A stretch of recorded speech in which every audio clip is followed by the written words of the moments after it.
Shri Deepa Malik presidents para Olympic committee all India અધ્યક્ષતામાં Nadiad sport complex Marida ભાગોળ ખાતે રાષ્ટ્રીય પેરા એથ્લેટિક્સ ચેમ્પિયનશિપ 2023 માટે પ્રેસ કોન્ફરન્સ યોજાઈ, જેમાં પેરા એથ્લેટિક્સ રમતવીરોની આગામી દિવસોમાં તાલીમ અને રમત માટેના આયોજન અંગે ચર્ચા કરવામાં આવી। આંતરરાષ્ટ્રીય માપદંડો આધારિત આધુનિક ટેકનોલોજી અને પેરા એથ્લેટિક્સ માટેની ખાસ સુવિધાઓ વડે દિવ્યાંગ રમતવીરો પણ જે વડાપ્રધાન નરેન્દ્રભાઈ મોદીના ફિટ ઇન્ડિયા અને સૌને સાથ સૌનો વિકાસ મંત્રને સિદ્ધ કરવા પોતાની ભૂમિકા નિભાવશે। कैसा रहा 3 दिन का जो आपका पूरा वो था? अभी थोड़े से इवेंट्स अभी बचे हैं, अभी चल रहा है और जो भी अभी इवेंट्स यहाँ ख़त्म हुए हैं बिल्कुल स्मूथ एंड सक्सेसफुल ऑपरेशन रहा है, ये कंडक्ट रहा है। और I am very happy on behalf of PCI। I am very thankful to the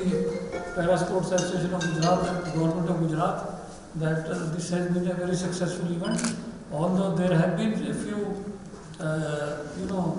initially some issues with regard to the classification and the events of the athletes, because इसमें 100% जो junior athletes हैं इनका 10 साल के बाद ये championship हो रही है, तो इसमें क्लासिफिकेशन 100% एथलीट्स का हुआ है, जिसकी वजह से कुछ एथलीट्स की क्लासिफिकेशन में चेंज आ गया, जिसकी वजह से उनके इवेंट्स में भी चेंज आया। लेकिन वो भी हमने इवेंट से पहले एवरी डे हमने जो प्रीवियस डे में नेक्स्ट डे के लिए हमने उसको सॉर्ट आउट कर लिया। और मैं समझता हूँ कि यहाँ रहना खाना पीना और ट्रांसपोर्टेशन और जो स्टैंडर्ड ऑफ दी चैम्पियनशिप है बहुत अच्छी तरह कंडक्ट हुई। और इसमें हमारे जो ऑफिशियल्स भी टेक्निकल ऑफिशियल्स भी हैं वो भी सब इंटरनेशनल गाइडलाइंस के हिसाब से वो इधर ऑफिशिएट कर रहे थे उन्हीं को हमने इधर कंडक्ट में उन्हीं को लगाया था। और मैं समझता हूँ कि ये जो अभी इवेंट हुआ है ये एक बहुत ही अच्छी शुरुआत हुई है। ये आगे के लिए एनुअल प्रोग्राम बनेगा और जिसमें जो पूरे देश में इसमें 23 स्टेट्स ने पार्टिसिपेट किया है और 325 एथलीट ने पार्टिसिपेट किया है। 325 एथलीट भी क्योंकि हम काफ़ी दिनों बाद कर रहे थे तो हमने हर एक स्टेट को कोटे के मतलब एक कोटा दिया था कि इससे ज़्यादा एथलीट नहीं आने चाहिए, क्योंकि सडनली इतने शॉर्ट टाइम में ऑर्गेनाइज करना बहुत ज़्यादा नंबर में एथलीट आना भी एक इशू था। तो मैं समझता हूँ कि इनमें जो एथलीट्स आए हैं एथलीट्स भी सारे पूरे जितने 23 स्टेट से हैं वो सारे सेटिस्फाइड हैं और कंडक्ट भी बहुत स्मूथ हुआ है, सक्सेसफुल हुआ है। हार्डली मेरे ख्याल कुछ 10-15% इवेंट रह गए होंगे, बाकी सब कंप्लीट हो गए हैं। तो मैं समझता हूँ कि कोई आपके क्वेश्चंस हो, आपके ऑब्जर्वेशन हो तो आप हमसे पूछिए तो हम उसका आंसर करेंगे। यहाँ से आगे कब होगा दूसरा जो कंपटीशन ऊपर नेशनल में? नहीं ये अभी इसमें जो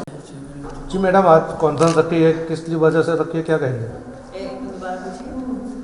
आपने जो कॉन्फ्रेंस अभी रखी है किस वजह से रखी है, क्या कहेंगे? प्रेस कॉन्फ्रेंस हमारा मकसद यही रहता है कि जब दिव्यांग बच्चे भिन्न भिन्न प्रांतों से आते हैं और हम 10 वर्ष के बाद जूनियर सब जूनियर को दोबारा रिवाइव कर रहे हैं, कैच देम यंग, छोटे बच्चों का टैलेंट, ताकि आने वाली नई पीढ़ी जो तैयार हो खिलाड़ियों की, जैसे कि हम अब बहुत बेहतर करने लगे हैं, हमारे बहुत ढेरों मेडल आने लगे हैं, इसी तरह अब हमको जैसे छोटे बच्चों को आगे बढ़ावा देना है दिव्यांग खेलों के द्वारा। और मुझे लगता है कि एक दिव्यांग व्यक्ति के आत्मविश्वास, बॉडी फिटनेस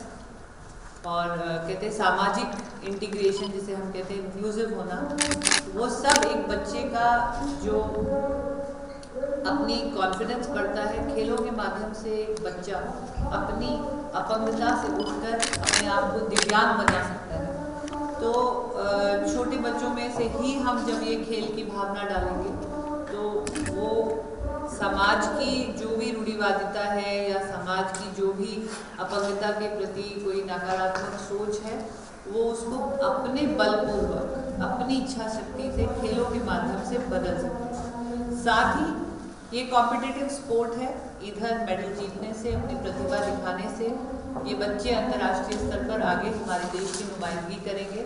और सब जूनियर जूनियर धीरे धीरे जब सीनियर की ओर जाएंगे तब उनके अंदर इतना अच्छी प्रैक्टिस और खेल का इतनी अच्छी नॉलेज आ जाएगी कि सीनियर तक आते आते वो बहुत बेहतर करेंगे। यहाँ पे लगभग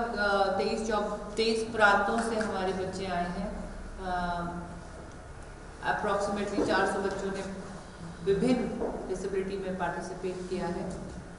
और बहुत शुक्रगुजार हूँ गुजरात की और आप सभी मीडिया की, क्योंकि जब इन खेलों की चर्चा होगी, इनके विषय में और बच्चे पढ़ेंगे और दिव्यांग बच्चे जागरूक होंगे और माता पिता को पता चलेगा कि ऐसे मेन स्ट्रीम खेल हैं जो हमारी सरकारी पॉलिसी के तहत एक प्रॉपर खेल के रूप में पहचाने जाने लगे हैं। तो ज़्यादा से ज़्यादा लोग इनके बारे में पढ़ें और आगे आने वाले सालों में खेलें। और एक बहुत बड़ा धन्यवाद आपके माध्यम से आदरणीय गुजरात के चीफ मिनिस्टर साहब का और खेल मंत्री हर्ष सांघवी जी का, स्पोर्ट्स अथॉरिटी ऑफ गुजरात का, और यहाँ पे कांति भाई बैठे हैं, चंदू भाई बैठे हैं जो गुजरात पैरा एसोसिएशन से हैं, और मनसुख भाई जिन्होंने आगे होकर Nadiad sports complex sports authority of Gujarat से हमें बहुत महत्वपूर्ण योगदान दिया। अश्विनी कुमार सर से भी हम मिले, उनका एक बहुत पॉजिटिव रिस्पांस आया, और तमाम जो हमारे स्पॉन्सर्स हैं, हमारे एजुकेशनल ट्रस्ट है और हमारे अमूल ने भी हमारा हाथ थामा। और तो इस प्रकार हम सब ने मिलकर, और एक जो यहाँ पे टेक्निकल स्टाफ हमारे डॉक्टर सत्यपाल सर हैं जिनकी नेतृत्व में और गुजरात के और भी स्पोर्ट्स की फ्रेटर्निटी से जो लोगों ने वॉलंटियर किया, तो ये सब का जुड़ा हुआ, और एक जो कहते हैं ना यंग ब्रिगेड, जो युवा पीढ़ी अब आगे आ रही है, इन खेलों का स्तंभ बन रही है। तो गौरव जो हमारे गुजरात पैरा एसोसिएशन से और क्रीड़ा भारती के भी वो मेंबर हैं, तो उनका गौरव भाई परमार का भी हमारा बहुत बड़ा योगदान रहा, जिन्होंने अपने युवा मित्रों के साथ मिलकर इसकी बागडोर संभाली। तो कई हाथ जुड़े हैं और एक ऐसा नेशनल इवेंट यहाँ पे बहुत कामयाब तरीके से संपूर्ण हुआ है, क्योंकि जब दिव्यांग बच्चे खेलते हैं तो उनकी ज़रूरतें अलग होती हैं। कुछ मंद बुद्धि से होते हैं, कुछ एम्प्यूटी होते हैं, पोलियो होते हैं, व्हील चेयर यूजर्स होते हैं, स्पाइनल कॉर्ड इंजरी है, विजुअली इम्पेयर्ड बच्चे होते हैं। तो जब विभिन्न प्रकार की डिसेबिलिटी के लोग आते हैं तो उनकी विभिन्न ज़रूरतें होती हैं। अभी जैसे मैं खुद ही अचानक मुझे देखा वॉशरूम जाना पड़ा, क्योंकि मैं खुद एक पैरालाइज महिला हूँ, तो अचानक आपको कोई ज़रूरत पड़ सकती है, वैसे ही आपको बाथरूम की आवश्यकता होती है, उतनी ही हाइट का बेड आपको चाहिए होता है, हर जगह आपको रैम्प की व्यवस्था चाहिए होती है। तो ये मैं बहुत शुक्रगुजार हूँ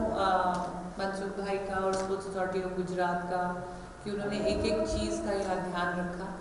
जैसे कि मैं स्वयं बहुत हाई डिग्री ऑफ डिसेबिलिटी से हूँ, मैं पैरालिसिस है मेरा चेस्ट फ्लो, उसके बावजूद मैं इस प्रांगण में बड़े आराम से अभी अपने आप को फ्रेश करके वापस आ रही हूँ। तो मैं खुद ये देख रही हूँ सामने कि ये सुविधाएं यहाँ पे कराई गई। बेहद अच्छा भोजन 3 समय का यहाँ पे बच्चों को मिला, और लगभग 4 दिन से यहाँ पर बच्चे आए हुए हैं, और एक भी शिकायत हमें नहीं महसूस हुई, ना रहने में, ना खाने में, ना सुविधा में, और बहुत सुचारू रूप से आधुनिक इक्विपमेंट, आधुनिक जो हमारे फोटो फिनिश कैमरा है, जो टेक्नोलॉजी यूज़ करी गई है, तो वो सब बड़े ही अंतर्राष्ट्रीय स्तर के जो इक्विपमेंट्स हैं उनके साथ यहाँ पे समापन हुआ है। सतीश कृष्ण, दिव्यांग न्यूज, नडियाद।